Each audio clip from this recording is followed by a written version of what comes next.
শিংবিহীন অন্য প্রাণীর উপর অত্যাচার করেছিল বা শিং দিয়ে গুঁতো দিয়ে তাকে হত্যা করেছিল, সেদিন অত্যাচারিত প্রাণীকে আল্লাহ তাআলা শিং গজিয়ে বলবেন, এবার তুমি প্রতিশোধ নাও। অতঃপর সে প্রতিশোধ নিবে, বিচার শেষ হবে। অতঃপর সকল প্রাণীকে আল্লাহ তাআলা বলবেন, এবার তোমরা সবাই মাটির সঙ্গে মিশে যাও। সুতরাং আজ যদি আপনি কোনো টিভির পর্দায় দেখেন কোনো নেকড়ে বাঘ কোনো হরিণকে খেয়ে ফেলেছে, অথবা বনের কোনো অসহায় পশুকে কোনো সিংহ এসে খেয়ে ফেলেছে, তাহলে এই দৃশ্য দেখে অবাক হওয়ার কিছু নেই। কখনোই এমনটা ভাববেন না যে আল্লাহ অসহায়ের প্রতি অন্যায় করেছেন, কখনোই নয়। কিয়ামতের দিন এই প্রাণীগুলোও উঠবে, যে যাকে খেয়েছে সে আবার তার প্রতিশোধ নিতে পারবে। অতঃপর সকল প্রাণীকে আল্লাহ তাআলা মাটির সঙ্গে মিশিয়ে দেবেন। তাদের এভাবে মাটির সঙ্গে মিশে যেতে দেখে কাফেররা বলতে থাকবে, হায়, আজ যদি আমরাও মাটির সাথে মিশে যেতে পারতাম। পবিত্র কোরআনে সূরা নাবার শেষ আয়াতে আল্লাহ তাআলা বলেন, ইয়া লাইতানি কুনতু তুরাবা। তারা বলবে, হায়, আজ যদি আমরা এই প্রাণীর মতো মাটির সাথে মিশে যেতে পারতাম, তাহলে আমাদের আর হিসেবের মুখোমুখি হতে হতো না। আল্লাহু আকবার।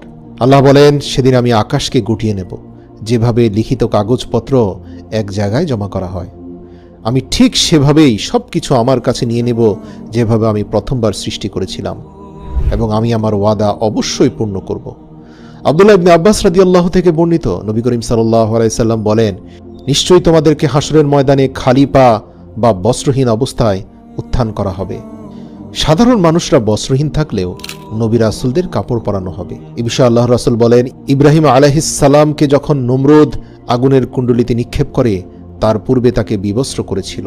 এতে তিনি ধৈর্য ধারণ করেছিলেন, সবর করে আল্লাহর উপর তিনি ভরসা রেখেছিলেন। এজন্য আল্লাহ তাকে এর প্রতিদান দিলেন, তাকে দুনিয়া আখেরাতের আগুন থেকে রক্ষা করলেন, এবং বিনিময়ে কিয়ামতের দিন তাকে সব মানুষের উপস্থিতিতে কাপড় পরিধান করিয়ে সম্মানিত করবেন আল্লাহ। সবাই সারিবদ্ধ হয়ে নিচের দিকে তাকিয়ে চুপচাপ দাঁড়িয়ে থাকবে।